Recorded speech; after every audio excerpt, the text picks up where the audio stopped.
옥하는 목사님이 쓰신 책 중에 길이라고 하는 책이 있습니다. 길이라고 하는 그런 책이에요. 이 책의 내용을 보면 책의 내용이 이렇습니다. 예수님께서 부르신 사람들이 있다는 거예요. 예수님께서 부르신 사람들. 근데 그 사람들은 어떠한 특별한 사람들이 아니었다. 이렇게 이야기를 하면서 그들은 아주 평범했던 사람들을 예수님이 부르셨다. 그리고 나를 따라오너라 라고 이렇게 말씀을 하실 때 이 사람들은 그 말씀을 듣고 반응했던 그런 사람들이라는 겁니다. 순종을 했고 또 예수님이 가셨던 길을 따라갔던 사람들에 대한 이야기를 이렇게 해주십니다. 여러분 그 사람들이 누구냐? 우리가 잘 알고 있는 대로 제자들이죠. 또 여러분 우리는 어떤 사람들이냐면 우리 또한 여러분 어떤 사람들이냐? 예수님을 주인으로 모신 그런 사람들입니다. 그리고 여러분들 다 하나님께서 한 사람 한 사람 다 지명해서 교회로 이렇게 올 수 있도록 하나님께서 우리를 부르셨어요.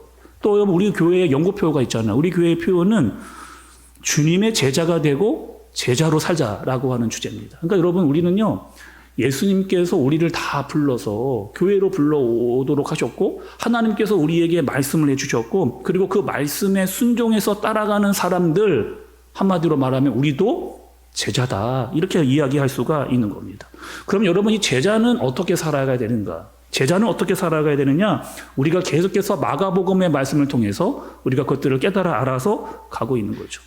예수님께서 계속해서 길을 가십니다. 여러분 길을 가고 계세요? 그리고 길을 가는 데에는 분명히 길을 가는 데 목적지가 있죠.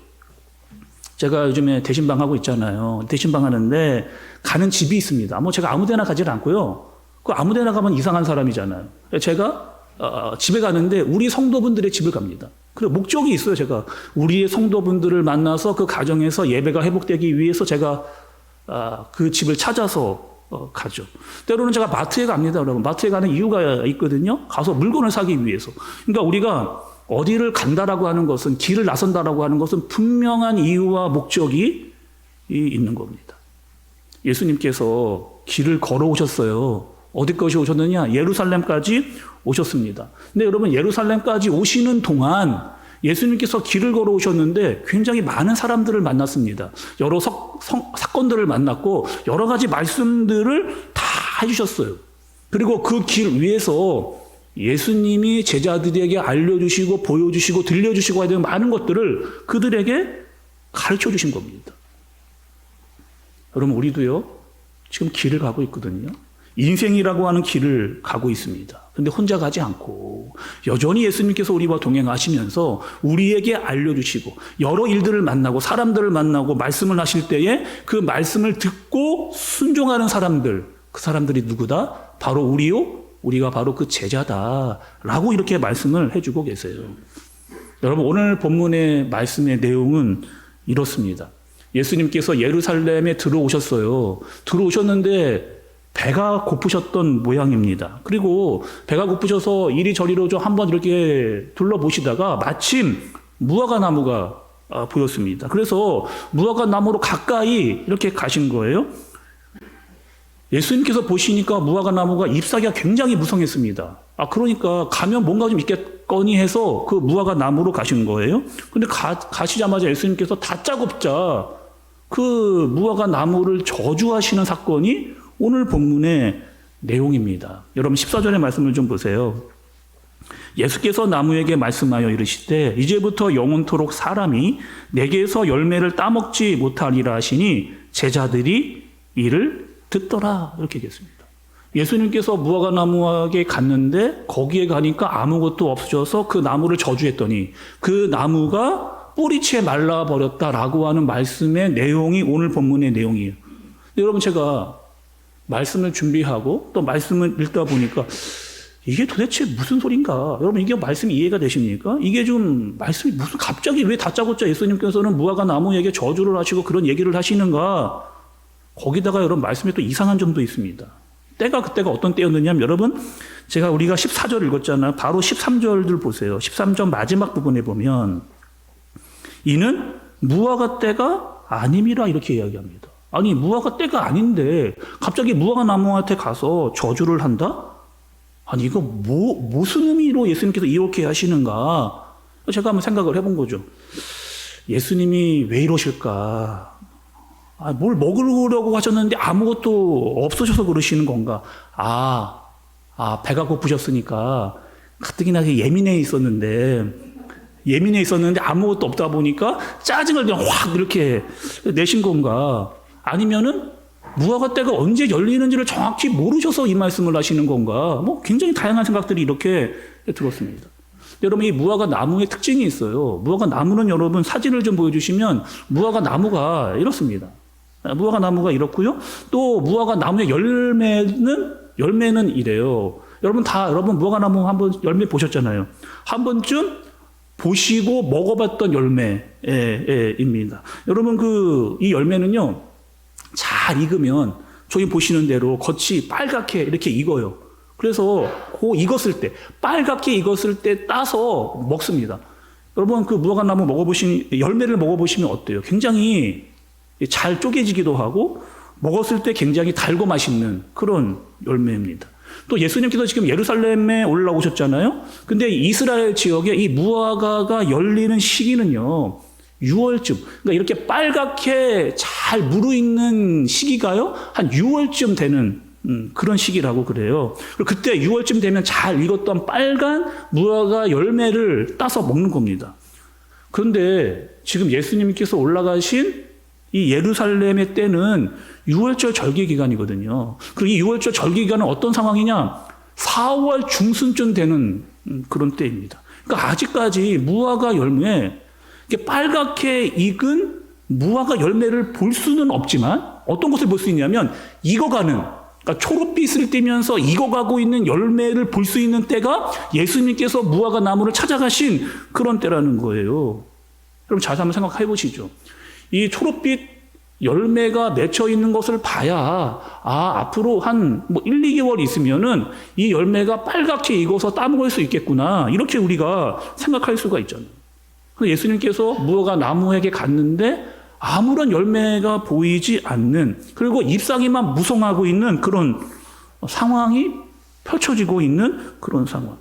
그러니까 겉으로 보기에는요, 잎사귀가 너무나 많고 화려하기 때문에 뭔가 아무런 문제가 없어 보이는 그런 나무, 잘 자라고 있는 것 같은 그런 나무인데 결정적으로 중요한 것은 열매가 없는 그런 나무라는 겁니다.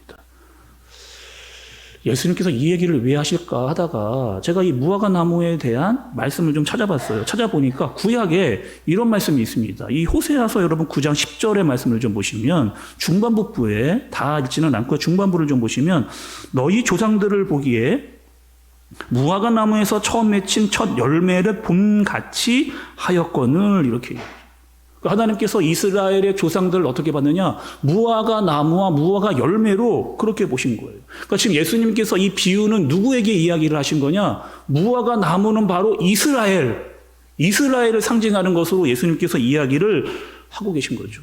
근데 상황이 여러분 지금 어떤 상황인 거예요? 우리가 지난주에 말씀을 들었습니다. 어떤 일이 있었느냐? 성전 안에서 일어나고 있었던 참 말도 할 수 없는 그런 상황들.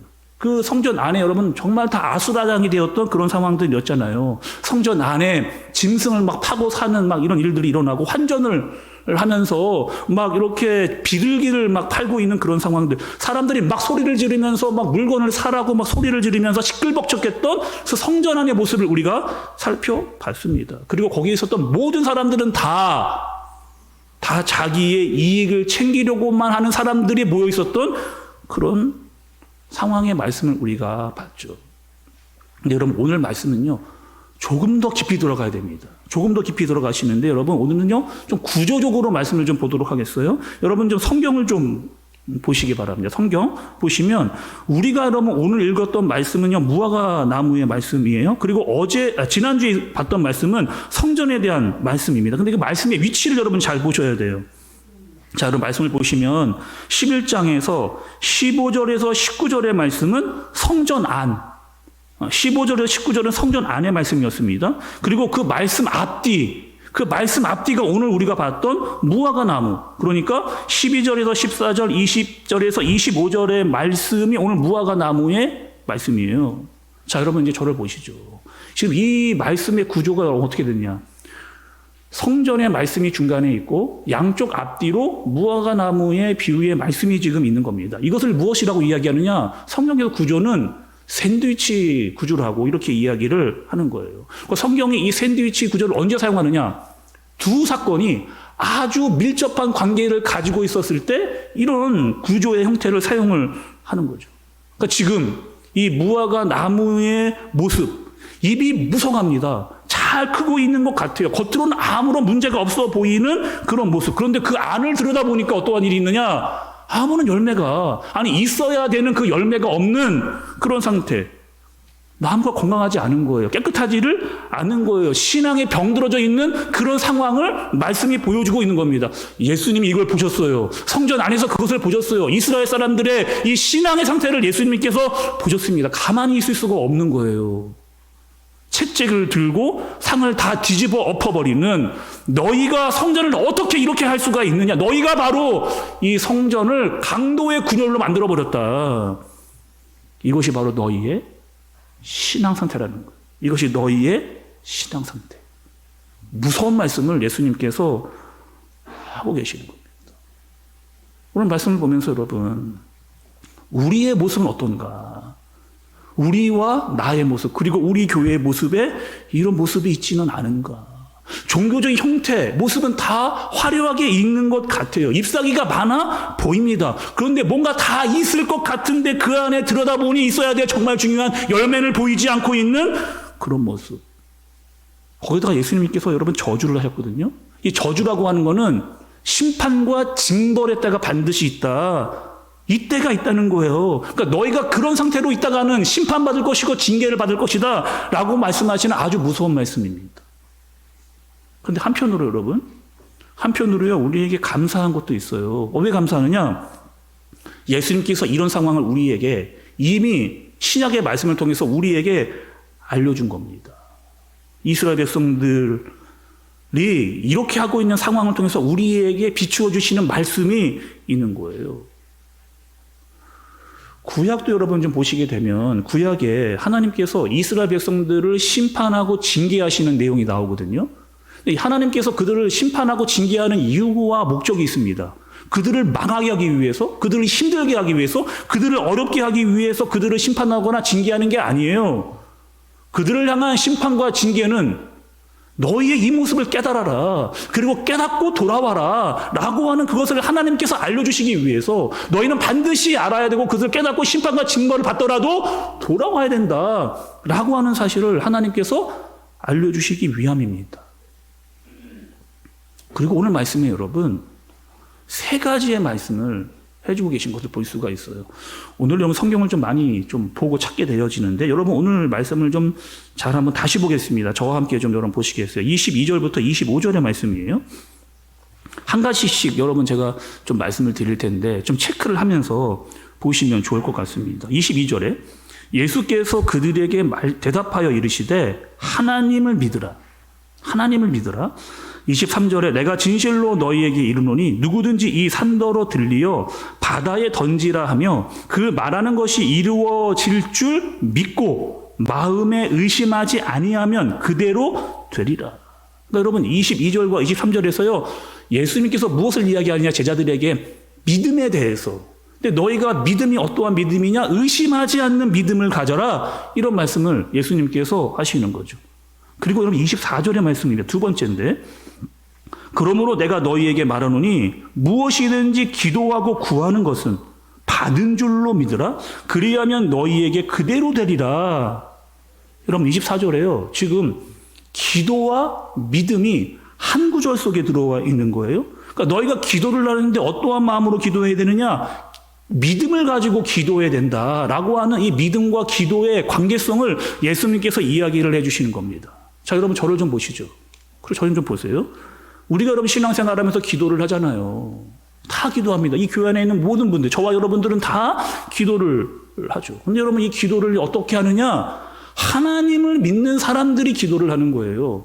물론 대충 믿는, 하나님을 대충 믿는 사람도 기도를 하기는 합니다. 근데 그런 기도는요, 여러분, 잎사귀가 무성한 기도예요. 잎사귀가 무성한 기도, 형식적인 그런 기도, 바리새인들과 서기관들이 했던 그런 기도, 형식적으로만 보여주기 위한 그런 기도. 여러분, 바리새인들과 서기관들이 어떻게 기도했어요? 이들은요, 일부러 사람 많은 곳을 찾아가서 기도했습니다. 뭐 시장 같은데 이런 사람들이 많이 모여 있는 곳에 가서 큰 소리로 막 하나님을 부르면서 기도를 하는 거예요. 보라는 거죠. 내가 이렇게 기도하고 있는 거 너희들이 보고 알라는 거예요. 이것을 드러내기 위한 기도를 그들이 했다는 거죠. 근데 오늘 말씀에 예수님께서 말씀하시는 것은 믿음과 기도, 어떤 믿음과 기도예요? 하나님을 향한 절대적인 신뢰를 가지고, 이 신뢰의 마음을 가지고 진실한 마음으로 믿음으로 말미암아 하나님께 의심하지 말고 기도하라 라고 하는 사실을 예수님께서 제자들에게 알려주시는 겁니다. 근데 여러분, 오늘 말씀이요, 이 말씀, 믿음과 기도에서 멈추지를 않고 더 나갑니다. 보시죠, 여러분. 25절이에요. 서서 기도할 때에 아무에게나 혐의가 있거든 용서하라. 그리하여야 하늘에 계신 너희 아버지께서도 너희 허물을 사하여 주시리라 하시니라. 여러분, 여기도 지금 25절에 보니까 또 한 구절에 중요한 말씀이 나오는데 기도와 용서예요. 그러니까 우리가 믿음을 이야기했고 기도를 이야기했고 이 기도가 어디까지 나가느냐? 용서까지 나가는 겁니다. 이 세 가지, 믿음, 기도, 용서가 아주 긴밀하고 밀접하게 연결이 되어지고 있는 그 말씀을 예수님께서 제자들에게 해주시는 거죠. 교회 안을 보면, 여러분 저 잘 들어보세요. 교회 안을 보면 신앙생활을 열심히 하는 분들이 있습니다.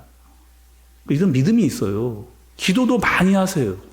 그런데 용서까지는 나아가지 못하는 분들이 계십니다. 누군가 봤더니요, 바로 제가 그랬습니다. 제가 그랬거든요. 이 용서라는 게 여러분 정말 어렵더라고요. 용서라는 게 정말, 제가 군대를 갔습니다. 군대를 갔는데요, 딱 가니까 한 중대원들이 한 100명 정도 이렇게 있더라고요. 근데 그 100명이 다 저를 좋아한다는 착각. 100명이 있는데 100명이 저를 좋아한다는 착각. 물론 저를 좋아하시는 분도 있었거든요. 그래, 지금까지도 연락을 하시는 분들이 있는데 마치 제가 군대를 딱 가니까 저를 기다리고 있었던 것과 같은, 정말 저를 그렇게 미워하는 고참들이 있더라고요. 그 고참들이 저에게 대놓고 저한테 이렇게 이야기를 했습니다. 나는 네가 싫다.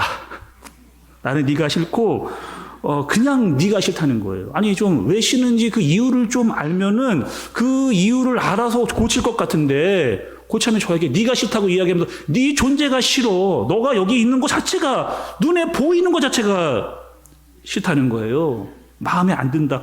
심지어는 교회 다니는 것도 싫다. 이렇게 이야기를 했습니다. 그러니까 제가 여러분 그 얘기를 듣고 심한 괴롭힘을 많이 당했거든요. 어떻게 했을까 제가? 더 열심히, 아니 이유를 모르지만 그래도 열심히 하면 뭔가 그래도 좀 열심히 하는 것을 봐서 이뻐해 주시겠지라고 이야기를 해서 더 열심히 했거든요. 거기다가 제가 여러분 어디 가서 밉상인 경우가 별로 없었어요. 이 웃음소리는 믿지 않으시는 겁니까? 제가 여러분 어디를 가도 제가 이 밉상인 경우가 없었는데 군대를 가서 그런 대우를 당하니까 너무 힘든 거예요. 너무 제가 마음이 힘든 거예요. 훈련 요롱피지 않았습니다. 청소요 2배로 열심히 했어요. 근데 훈련 열심히 하는 것, 청소 2배로 열심히 하는 것, 그것도 꼴 보기 싫다.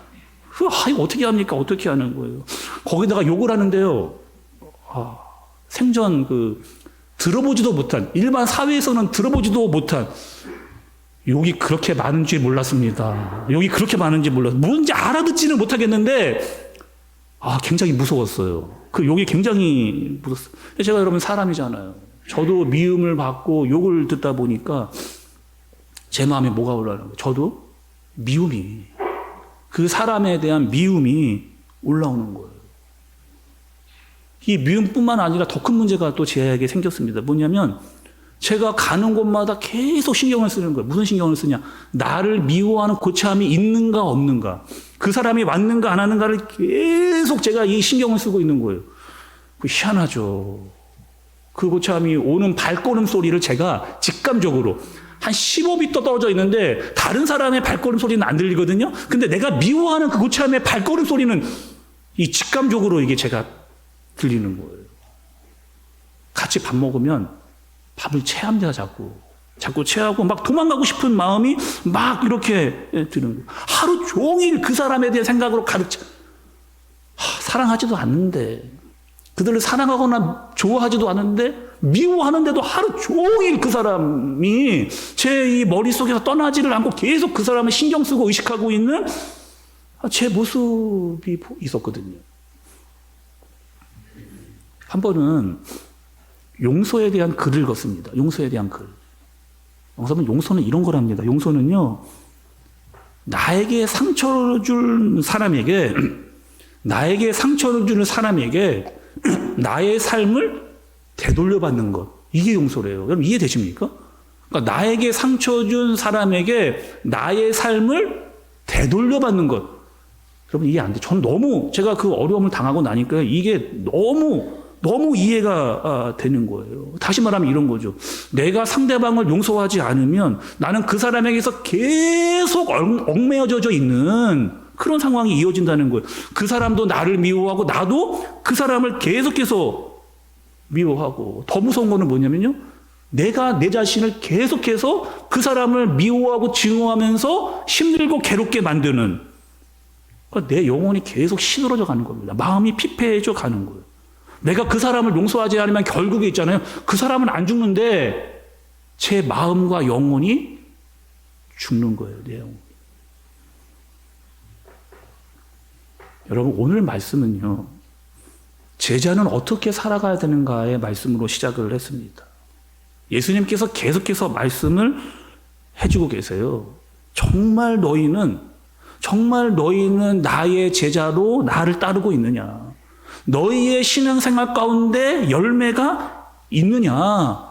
이거를 계속해서 물으시고 보여주시고 알려주시고 가르쳐주시는 거예요. 무엇보다 여러분 예루살렘의 이 상황을 통해서 예수님께서 알려주시는 게 있거든요.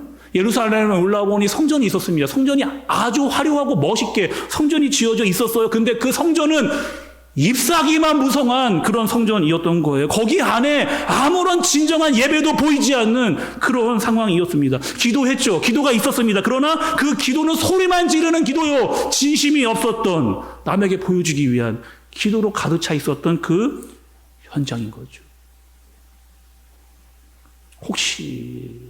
혹시 너희의 신앙의 상태가 이 예루살렘과 같지 않다면 너희는 어떻게 하는 거예요? 당장 너의 그 신앙의 상태를 멈추라는 거예요. 돌이키라는 거예요. 여기는 아버지의 집이라는 거예요. 여러분, 아버지의 집에서 아버지와의 깊은 소통과 만남이 있는 곳이고 그분과 마음을 나누는 그런 곳이면서 하나님을 향한 절대적인 믿음과 기도가 있어야 되는 것이고, 그 믿음과 기도는 결국 용서의 자리에까지 나아갈 수 있는 그런 곳이어야 된다. 말씀을 통해서 우리에게 분명히 깨닫고 알 수 있도록 보여주시는 겁니다. 그래서 우리가 주기도문도 이렇게 기도를 하는 거잖아요. 우리가 우리에게 죄 지은 자를 사하여 준 것 같이 우리의 죄를 사하여 주시옵고, 이렇게 기도하잖아요. 의미가 뭐예요, 여러분? 너희가 용서를 해야 너희도 용서를 받을 수 있다는 겁니다. 제가 말씀을 준비하고 저의 그 군대 생활을 떠올려 보니까 제가 그 싫어했던 고참을 너무 미워했어요, 제가. 그래서 제가 너무 힘들어만 했습니다. 스스로 내 마음을 제가 너무 어렵게 만든 거예요.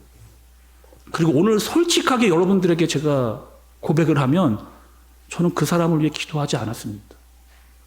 솔직히 말하면 저는 그 사람을 위해 기도하지 않았어요. 왜요?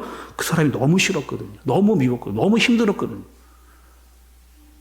그러면 그럴수록 저는 제 한계 안에 갇혀버렸던 거죠. 한 번도 그 사람을 뛰어넘어 보지를 못하고 내 스스로 힘들어하고 어려웠고 괴로웠던 시간들을 그 군대 안에서 보냈습니다. 사랑하는 우리 한샘교회 성도 여러분, 믿음으로 영적인 가족이 된 여러분, 오늘 말씀을 통해서 나 자신을 여러분 좀 돌아보시기를 바라요. 내 믿음은 어떤지, 내 기도는 어떤지, 내 용서는 어떤지, 정말 나의 신앙 상태는 건강한지. 제자는 제자는 여러분, 예수님이 부르신 제자는 예수님을 향한 믿음을 가지고 그분을 따라가는 사람입니다. 제자는 예수님을 믿음으로 말미암아 따라가는 사람이에요. 기도는 어떻게 하느냐? 의심하지 않고 믿음으로 기도하는 그런 사람입니다. 그리고 믿음과 기도로만 멈추지 않고 용서의 자리까지 나가는 사람. 여러분, 이 믿음, 기도, 용서가 우리의 신앙을 자라나게, 우리의 신앙이 성장하게 만들어주는 거죠. 예수님께서 그 사실을 오늘 우리에게 말씀해 주시는 겁니다. 이 신앙의 열매가 있는 저와 여러분들 되어지시기를 예수님의 이름으로 축복합니다. 이 시간 우리 함께 들은 말씀을 좀 기억하고 붙잡고 기도하도록 하겠습니다. 여러분 오늘 말씀 들으시면서 어떠셨어요? 나의 신앙은 안전합니까? 나의 신앙은 건강하십니까? 이 정도 하면 괜찮지 않을까? 그렇게 생각하세요? 그렇게 생각할수록 나는 점점점 형식에 빠져 있는, 잎사귀가 무성하나 그 안에 열매가 없는 신앙의 모습은 아닌지, 예수님은 오늘 나에게, 우리에게 그렇게 묻고 계십니다. 진실한 믿음, 기도, 그 믿음과 기도가 용서에까지 나아가고 있는가? 이 시간 나 자신을 돌아보면서 하나님, 제가 예수님을 따르는 제자로 살겠습니다. 이렇게 우리 기도할 수 있는 마음을 가지고 우리 함께 간절하게 주님께 마음을 올려드리도록 하겠습니다. 하나님,